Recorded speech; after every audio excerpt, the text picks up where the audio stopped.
नमोस्तुते तस्मै इष्टदेव स्वरूपिणे यस्यामृतमहन्ति विष्णु संसारसागरम्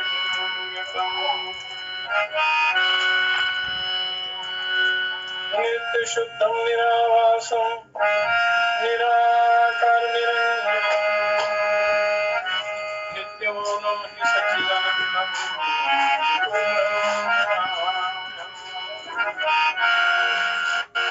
पूर्णज्ञानशीर्षादेव गौरीपुत्रं विना भक्तवासं स्वये नित्यं आयुर्कामार्थसिद्धे ॐ सर्वमङ्गलमाङ्गल्ये शिवे सर्वार्थसाधिके शरण्ये त्र्यम्बके गौरी नारायणि नमोस्तुते।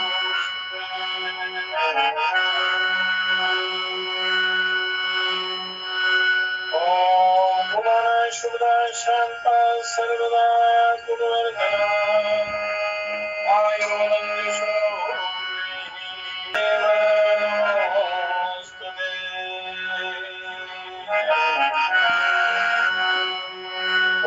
श्री रामलाल महाप्रभुवे नमः।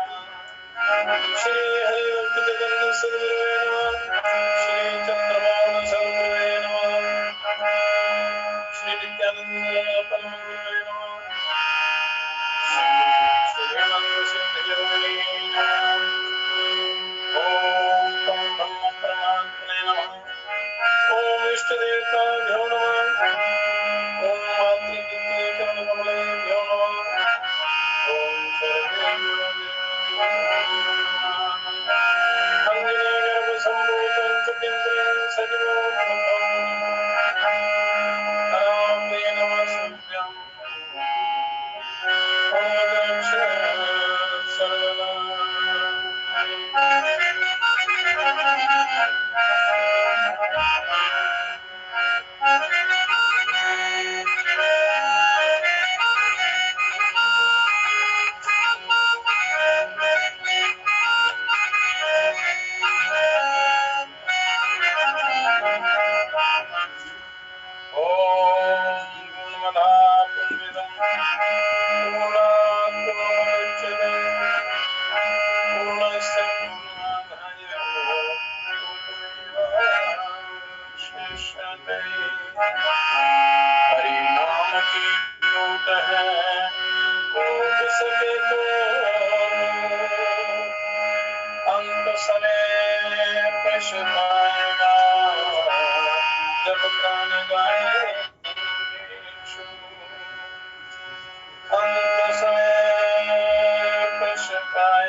पुण्यात्मन सिद्ध योग सत्संग मंडल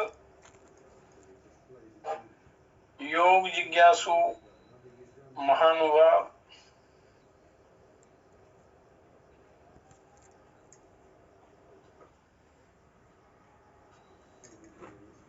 योग सबसे सरल और सर्वोत्तम और सीधा छोटा मार्ग है ईश्वर की प्राप्ति का शॉर्टकट रास्ता।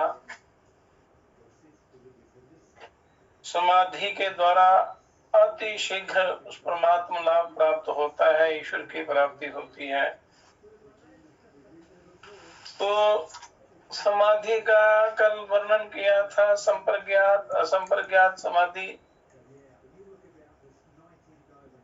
असंप्रज्ञात समाधि तक कैसे पहुंचना है, उसके लिए ये सारा अभ्यास बताया जा रहा है। पहले इसकी अच्छी प्रकार जानकारी करके उसके बाद आपने इस साधना में रत होकर अपना आत्मोद्धार करना है।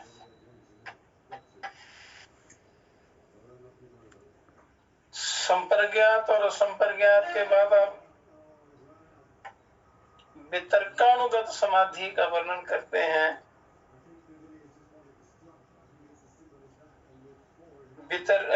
वितर्कानुगत भूमि की प्रकाशमय अवस्था में जिस स्थूल विषय की ओर वृत्ति जाती है उसी का यथार्थ रूप साक्षात्कार हो जाता है।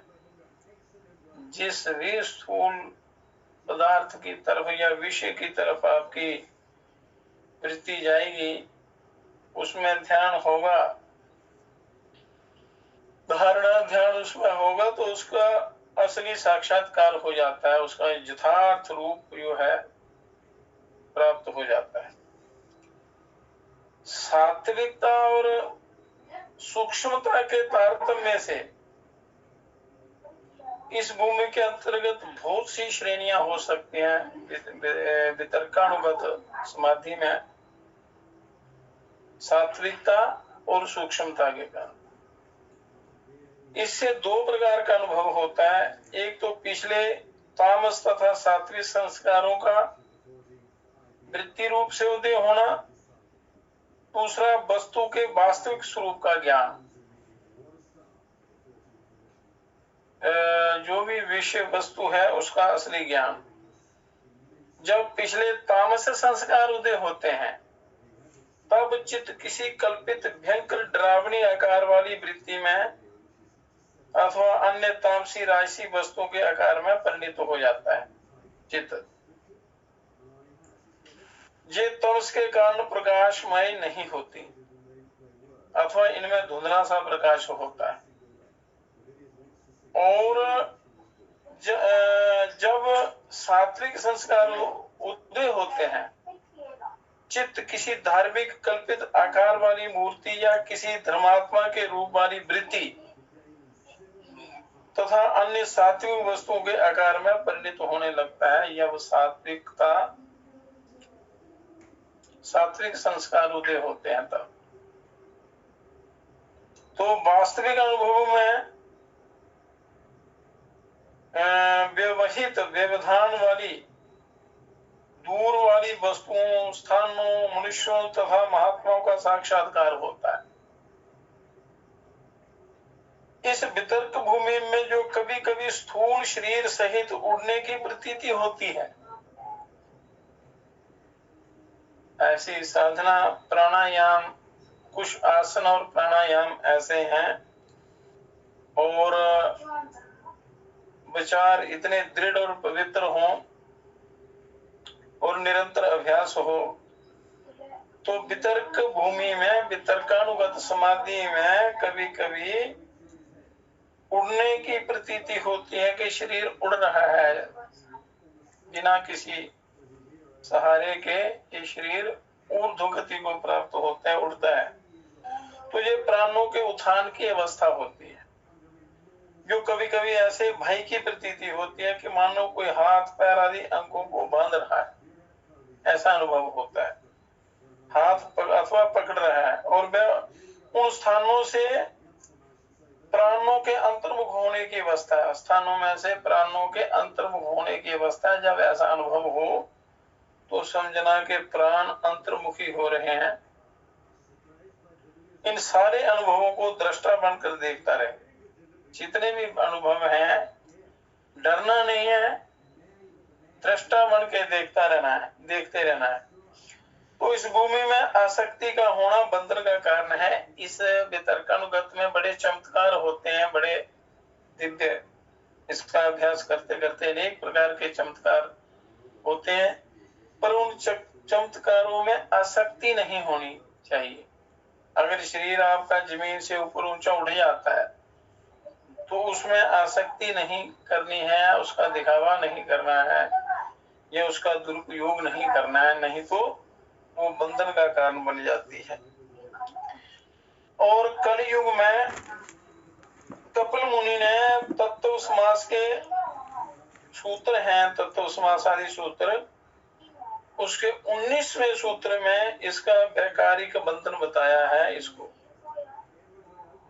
और ये जो चमत्कारों का या जो उपलब्धियों का जो आसक्ति है या अभिमान है या अहंकार है, वो बंधन का कारण बन जाती है।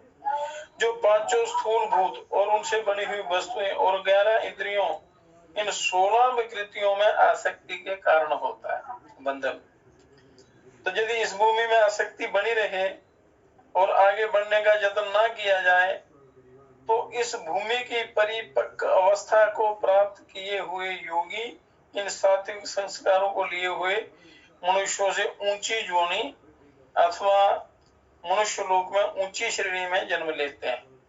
अगर ये कोई साधना जिसको सिद्धियां प्राप्त हो जाती है उनके चक्कर में पड़ जाता है, तो आगे उसकी उन्नति नहीं करता है, आगे आत्म कल्याण के लिए प्रयत्न नहीं करता है, तो जितनी इसने साधना की हुई होती है तो उससे मनुष्य से ऊंची जोनी प्राप्त कर लेता है, देवलोक में चला जाता है, या मनुष्य लोक में ऊंची श्रेणी में जन्म होता है। और कई बालक और बालिकाएं ऐसे देखने में आते हैं कि जो पिछले जन्म के संस्कारों से प्राप्त की हुई योग बुद्धि लेकर आए हैं। ऐसे कई बार ऐसा होता है। जो अनुभव साधारण मनुष्यों को लंबे समय में भी होना कठिन है, वह उनको बहुत ही थोड़े काल में प्राप्त हो जाता है, छोटी अवस्था में प्राप्त हो जाता है। तो ये पिछले जन्म की साधना होती है। पूर्व जन्म का जो अभ्यास है, जो साधन है, तप करते करते मनुष्य कहीं भटक जाता है, तो पर जहां तप किया होता है, तो अगले जन्म से वहीं से जहां तक किया होता है तप जो तरक्की की होती है, तो उससे आगे फिर ये चलना शुरू होता है, वहीं से साधना शुरू हो जाती है। तो कईयों का बाल्यकाल से ही बड़ा दिव्य अनुभव होता है, बड़े चमत्कारी लोग होते हैं, बड़ी योग्यता उनमें होती है बाल्यकाल से ही। तो पूर्व जन्म के संस्कारों का प्रभाव होता है, तप का प्रभाव होता है। ये आ गई वितर्कानुगत समाधि का लाभ। अब विचार अनुगत समाधि, इसके बाद आती है विचारानुगत समाधि। स्थूल भूतों से परे, जल अग्नि पृथ्वी वायु आकाश इत्यादि इन भूतों से परे तन मात्राओं तक सूक्ष्म भूतों की, सूक्ष्म भूत जो हैं, गंध रूप रस शब्द स्पर्श, ये पंच महाभूतों के सूक्ष्म स्वरूप हैं। तो उनकी सूक्ष्मता का तारतम्य चला गया है। इसके अंतर्गत सारे सूक्ष्म लोग हैं, यो वास्तव में सूक्ष्म अवस्थाओं के ही नाम हैं। सत्व की अवस्था, स्वच्छता के कारण वह अवस्थाएं संकल्पमयी और आनंदमयी होती हैं। सत्व गुण के कारण वो अवस्था क्या बड़ी संकल्पमयी और आनंदमयी होती हैं। किंतु सात्विकता और सूक्ष्मता के अनुसार ही इस संकल्प और आनंद में भी भेद होता है, इसमें भी अंतर होता है। इसमें दो प्रकार का अनुभव होता है। एक में जो भौतिक विज्ञान से सर्वदा विलक्षण होता है, ऐसा अनुभव जो इस भौतिक विज्ञान में देखने में नहीं आता, उसका नहीं होता, इस अनुभव में नहीं आता, उससे बड़ा विलक्षण होता है। वो आध्यात्मिक ईश्वरीय जो शक्तियों का वहां संचार होता है, तो इसको अपरोक्ष ज्ञान कहना चाहिए। अपरोक्ष ज्ञान होता है जो भौतिक ज्ञान से परे हो और जो कोई ईश्वरीय शक्तियों द्वारा हो और जो इन इंद्रियों के द्वारा देखने में ना आए, वो परोक्ष ज्ञान है। और दूसरा वह जिसमें चित्त भूमि में समय समय पर संचित हुए धार्मिक तथा सात्विक संस्कार वृत्ति रूप से पैदा होते हैं। समय समय पर वो सर्कल बन जाता है समय का। जिस समय योग जैसा कर्म हो उसी के अनुसार उसका उसके संस्कार पैदा होते हैं। तो इनको सात्विक दृश्य कहते हैं। और ये साधकों के अपने अपने काल्पनिक रूप में प्रकाशमय आकृति में प्रकाश आभा जैसे प्रकट होते हैं। और वास्तव में तो चित्त ही इन सात्विक संस्कारों से प्रेरित हुआ इन प्रकाशमय आकार वाली वृत्तियों में परिणत होता है। चित्त ही तो राजस और तामस वृत्ति रहित स्वच्छ चित्त की उत्तम जाति अति निर्मल मणि के समान गृहीता, ग्रहण और ग्राह्य इन विषयों में स्थिर होकर उनमें उनके तन्मय हो जाना, उनके स्वरूप को प्राप्त हो जाना, ये समापत्ति है। किंतु साधु को इस बात का जरा भी भान नहीं होता है। वह उनको यथार्थ ही समझता है और उनके साथ भौतिक दशा से कहीं अधिक स्पष्ट रूप से व्यवहार कर सकता है, बातें इत्यादि कर सकता है। ये विचारानुगत समाधि से ये लाभ होता है। तो सत्व की स्वच्छता के कारण जो सतो गुण है उसकी स्वच्छता पवित्रता के कारण चित्त का इस समय का सारा व्यवहार सत्य और निर्मल होता है, सारा शुद्ध और पवित्र होता है। तो इन अनुभवों को अत्यंत गुप्त रखना चाहिए। इन अनुभवों को बखान नहीं करना चाहिए, बताना नहीं चाहिए, नहीं तो आगे की उन्नति रुक जाती है। तो किसी पर जरा भी प्रकट न होने देना चाहिए। जो साधक जो दृश्य देखता है या जो अनुभव होते हैं तो दूसरों को कभी नहीं बताने चाहिए। इन दृश्यों को दृष्टा रूप से देखता रहे, उनमें लिप्त ना हो, देखता रहे, क्योंकि असल वास्तविक जो ज्ञान है, उपलब्धि है, वो आगे है अभी। तो दृष्टा रूप से इन दृश्यों को देखता रहे, इन अनुभवों को, इन सिद्धियों को देखता रहे, उनमें लिप्त ना हो, आसक्ति नहीं होनी चाहिए उनमें। कोई साधक इसकी आरंभिक अवस्था को पाकर इतने विस्मित हो जाते हैं कि अपने को कृत्य समझने लगते हैं और अपने इष्ट मित्रों पर प्रकट करने लगते हैं और अगली उन्नति भूल जाते हैं कि हमको देवता अथवा हमको देवी के दर्शन हो गए हैं। इस प्रकार ये बताना ये ठीक नहीं होता, उचित नहीं होता। इससे सर्वसाधारण में तो वह प्रसिद्ध हो जाते हैं, किंतु अंदर से उन्नति रुक जाती है, उनका ज्ञान रुक जाता है। जो अपने अनुभव बता देते हैं, अपना प्रचार करना शुरू कर देते हैं, लोग उसकी प्रशंसा करना शुरू कर देते हैं, तो उसमें उसकी अगली उन्नति रुक जाती है। तो थोड़े में ही उसको संतुष्ट रहना पड़ सकता है और वो भी समय आने पर समाप्त हो जाता है और आगे का मार्ग बंद हो जाता है। अगर दूसरों को बता दिया जाए तो असली जो रास्ता है, जो असली परम पद है, वो रुक जाता है, बंद हो जाता है। तो इस प्राप्त की हुई प्रतिष्ठा और अभिमान के खोए जाने के भय से किसी अनुभवी पथ प्रदर्शक से आगे का मार्ग पूछने में भी संकोच होने लगता है।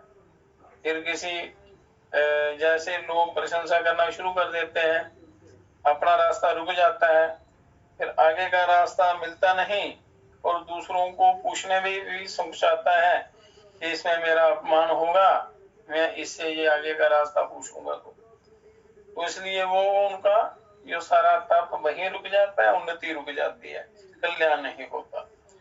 तो इस दूसरी भूमि वालों के लिए ही विशेषकर योग दर्शन में इस प्रकार चेतावनी दी गई है, क्या है कि स्थान्युपनिमंत्रणे संगस्मयाकारणं पुनरम अनिष्टम प्रसंगात के स्थान वालों के आदर भाव करने पर आसक्ति और अभिमान मतलब लगाव और घमंड अहंकार नहीं करना चाहिए। कि लोग जब आपका आदर सत्कार इत्यादि भाव करें, उसमें आसक्ति या लगाव या घमंड नहीं करना चाहिए, क्योंकि ऐसा करने से फिर अनिष्ट के प्रसंग का भय है, आगे अनिष्ट का भय रहता है बड़ा। तो इसलिए अपनी सिद्धियों को, अपनी उपलब्धियों को, अपने जो अनुभव होते हैं उनको गुप्त रखना है, जब तक आपका आत्मोद्धार नहीं हो जाता, असली परम पद की प्राप्ति नहीं होती। तो ऊंची कोटि के साकार उपासक, जो ऊंची कोटि के साकार ये उस परमात्मा की उपासना करते हैं, उन भक्तों का निर्मल स्वच्छ चित्त उनके अभिमत एक निश्चित प्रकाशमय आकार वाली वृत्ति के रूप में स्वेच्छानुसार, अपनी इच्छा अनुसार परिणत होने का अभ्यस्त हो जाता है। और ये एकाग्रता की परिपक्व अवस्था परिपक्व वैराग्य और दृढ़ निष्ठा से होती है। परिपक्व वैराग्य, परिपक्व अवस्था और परिपक्व दृढ़ निश्चय से होती है। जो योगी इस विचारानुगत समाधि के आनंद में आसक्त हो जाते हैं, मतलब विचारानुगत समाधि में जो अनुभव होते हैं उन्हीं में लीन हो जाते हैं, उन्हीं में आसक्त हो जाते हैं और आगे बढ़ने का यत्न नहीं करते, अपनी उन्नति का यत्न नहीं करते, वह श्रीराम तो होने पर अपनी भूमि की परिपक्व अवस्था के अनुसार ही किसी दिव्य लोक के आनंद को एक लंबे समय तक भोगते रहते हैं। मतलब कल्याण फिर भी नहीं होता, केवल भोग प्राप्त होते हैं। जरा सी भी आसक्ति करने पर वो सच्चा आनंद, सच्चा सुख, सच्चा पद जो है वो नहीं मिलता।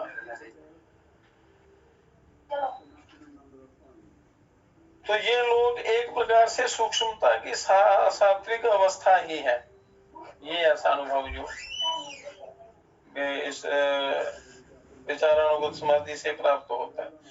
तो इनकी मिश्रित संज्ञा स्वर्ग लोक, चंद्र लोक और सोम लोक है, और उनका मार्ग पितृयान और दक्षिणायन के नाम से उपनिषदों में बताया गया है। उपनिषदों में वर्णन है इसका, आगे उपनिषदों में इनका वर्णन आएगा। किंतु इसको हमारी पृथ्वी से बाहर दिखलाई देने वाले इस भौतिक चंद्रमा को ना समझना चाहिए। ये इस स्थूल जगत के अंदर सूक्ष्म जगत है। स्थूल जगत के अंदर एक और सूक्ष्म जगत है, वहां के आनंद की अपेक्षा इसको स्वर्ग, सोम अथवा चंद्र नाम दिया गया है। और वहां का मार्ग भी बहिर्मुख गति वाला नहीं है, किंतु अंदर की ओर जाने वाला है। और क्योंकि ध्यान की अवस्था में अंतर्मुख होते हैं, ना कि बहिर्मुख, तो इसलिए ध्यान की जो परिपक्व अवस्था है उसमें ये सारे अनुभव होते हैं। सूक्ष्म जगत सूक्ष्म शरीर के सदृश इस स्थूल जगत के अंदर होना चाहिए, ना कि बाहर। ये आगे सूत्रों में इनका वर्णन होगा, अच्छे प्रकार इसका विस्तृत वर्णन होगा, पूरा समझ में आ जाएगा ये समाधि का विषय है क्या। सूक्ष्मता और आनंद के तारतम्य से इस चंद्रलोक, सोमलोक अथवा स्वर्गलोक को भी कई अवंतर वेदों में व्यक्त किया गया है। जैसा कि हमने यहाँ शास्त्रकारों ने षड्दर्शन समन्वय और तत्व समास की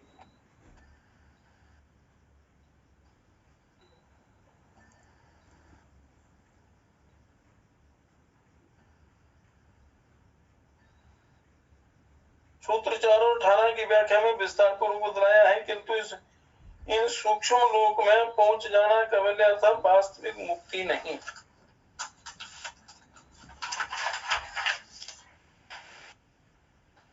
विशेष गति का प्राप्त हो जाना वास्तविक मुक्ति नहीं है, क्योंकि आत्मा अपने शुद्ध ज्ञान स्वरूप में निष्क्रिय है।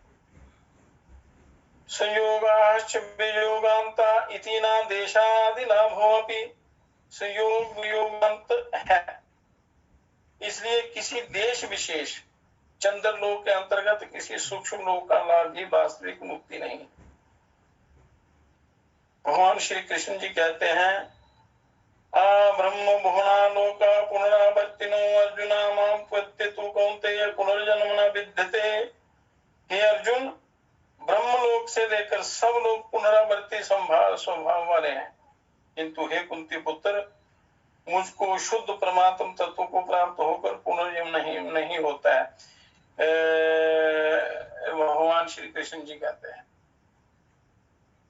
कि हे अर्जुन, ब्रह्मलोक से लेकर सब लोग पुनरावर्ती स्वभाव वाले हैं, दोबारा दोबारा इनका होता है, किंतु हे कुंती पुत्र, मुझको प्राप्त होकर पुनर्जन्म नहीं होता। जो मुझे प्राप्त होते हैं उनका पुनर्जन्म नहीं होता, आवागमन में नहीं पड़ते। इसलिए वास्तव में ये भी बंधन रूप ही है। तो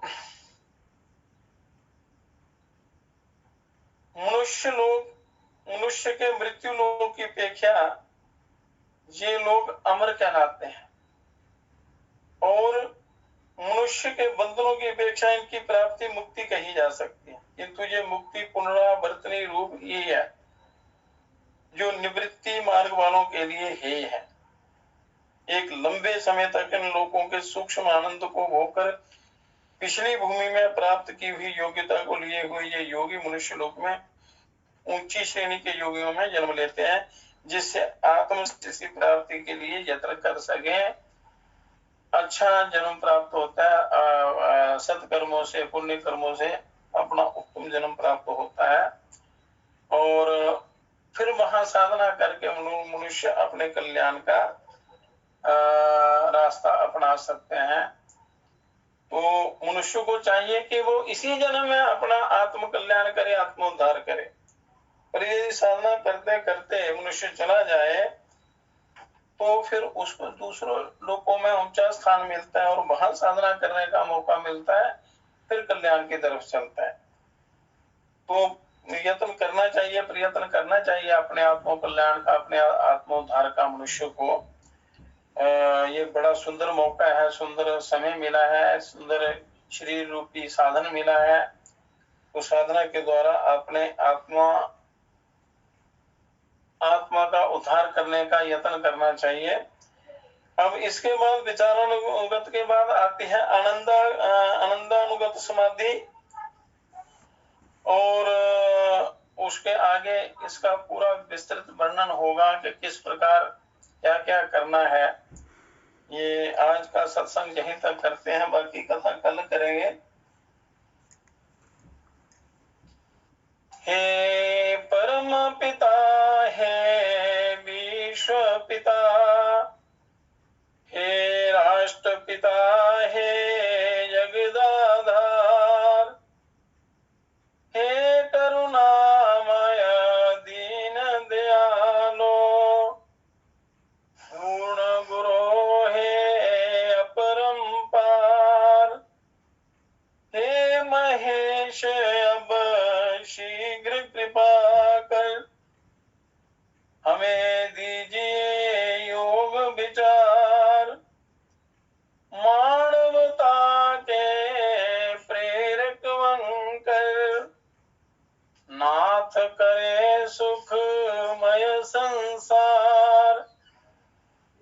हे परम पिता, हे विश्व पिता, हे राष्ट्र पिता, हे जगदा